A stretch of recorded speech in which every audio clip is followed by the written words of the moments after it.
2,012 beacons will flare around Great Britain and the Commonwealth, with countries represented on London's River Thames at a Jubilee pageant.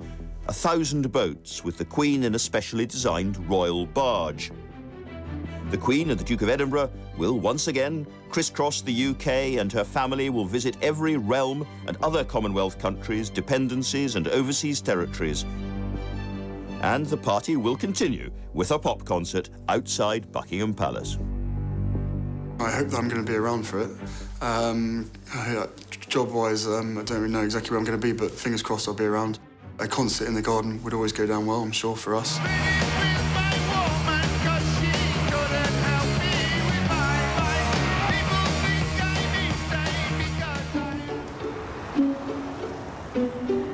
Throughout the Queen's reign, of course, she's not stood alone. Beside her, there's been a constant presence. It's often said that the Queen has done everything expected of her. But it's not quite true. When she was young, all sorts of establishment figures had all sorts of clever ideas about who she might marry. The sons of grand landowners, titled guards officers. But from the time she was a teenager, she knew exactly who she wanted. And none of the more conventional candidates proposed by friends of the family had a chance. The man who captured her heart was, of course, Prince Philip, the Duke of Edinburgh. And at the age of 90, despite recent heart surgery, he's always been there to steer and steady when the water gets choppy. In November 2011, she made him her Lord High Admiral.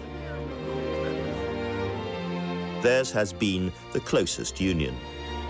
He is someone who doesn't take easily to compliments, but he has quite simply been my strength and stay all these years. Trying to imagine what it is actually like to be the sovereign, that's where the buck stops. In many ways, it can be a very lonely place to be, because at the end of the day, everybody's going to defer to you. Having somebody there with which you can share that load, I think, is really important. And I think the Duke of Edinburgh has been able to do that particularly well, without ever stepping across that magic line. I think the story of Prince Philip, the Duke of Edinburgh, is the unrealized success story of the monarchy. Here is a man's man, no-nonsense man, who has managed throughout his life with total loyalty not to upstage his wife.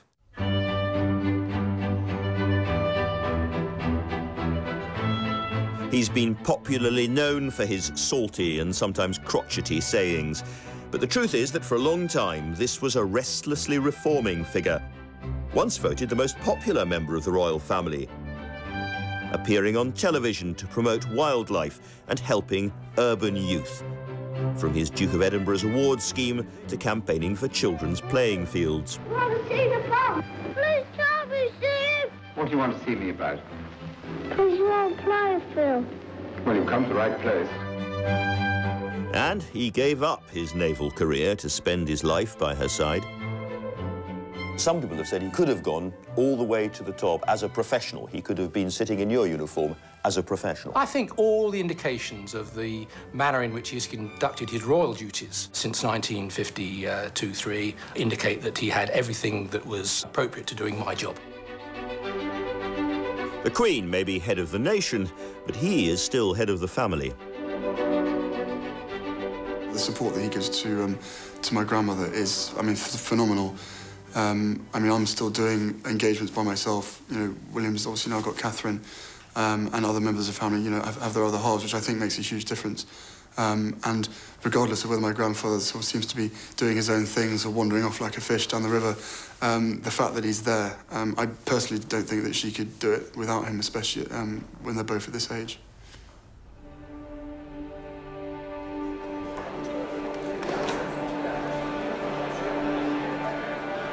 So 60 years on the throne. Quite an achievement for this small woman with a world-familiar face, 1,000 years of history at her back, who since a twist of fate at the age of 10 has known her destiny. hope you don't feel I've been stalking you too much in the last 18 months and pursuing you in the background all the time. For her children and grandchildren, it's a different story. Next in line of succession, the Prince of Wales is the oldest heir apparent in British history, the age of 63. Half the battle, isn't it, is how to adapt in the best way without losing that element of continuity. Not easy. So you sort of feel your way gently, you know.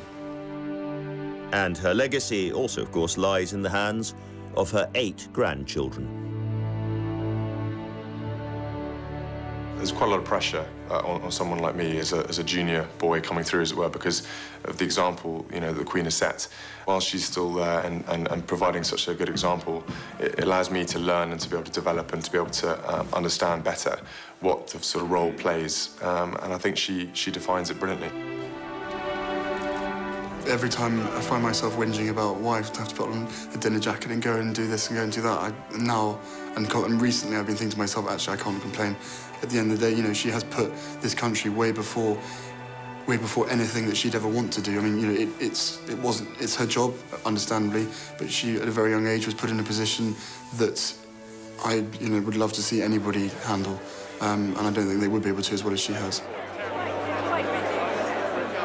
Family is a massive thing in her life, and even though she is the monarch, she's the most caring, just a person that you could actually just go to and ask anything, and we all have massive respect for her and, you know, love her to bits. Just the consistency that she has shown throughout those 60 years, the support that she's had from the family, from Grandpa, the support that she's given to her family as well. And, you know, don't forget, she may have visited however many countries it's been in the last 60 years and had so many engagements and this, that and the other. She's also been a mother and a grandmother and now a great-grandmother, and she's, to get that balance and do both so incredibly well is probably her greatest tribute. Take a bow, 13-month-old Savannah, daughter of the Princess Royal's son, Peter Phillips, and his wife, Autumn, the Queen's first great-grandchild.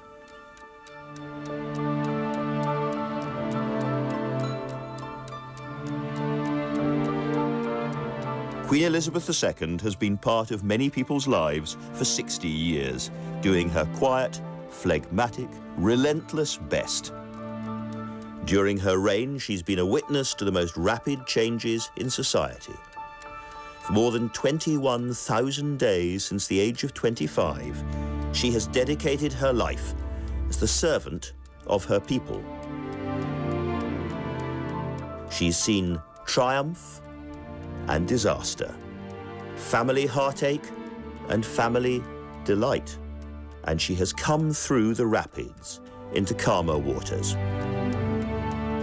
I've seen the Queen over the years, and I'm just awe-inspired by her ability to listen, to consider, and to be able to alter things and suggest things.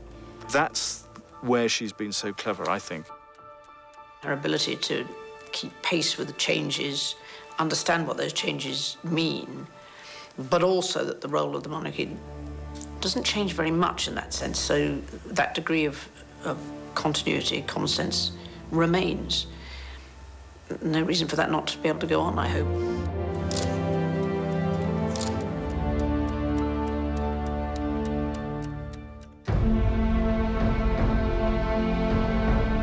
As head of state of the United Kingdom and the 16 realms, the Queen has stood firm for 6 decades. A linchpin, an anchor. I declare before you all that my whole life, whether it be long or short, shall be devoted to your service and to the service of our great imperial family to which we all belong. I think she's brought life, energy and passion to the job. She's managed to modernise and evolve the monarchy like no other. and it just shows the strength of women at the top. I think it's fantastic, and she's done she's really set the bar very, very high.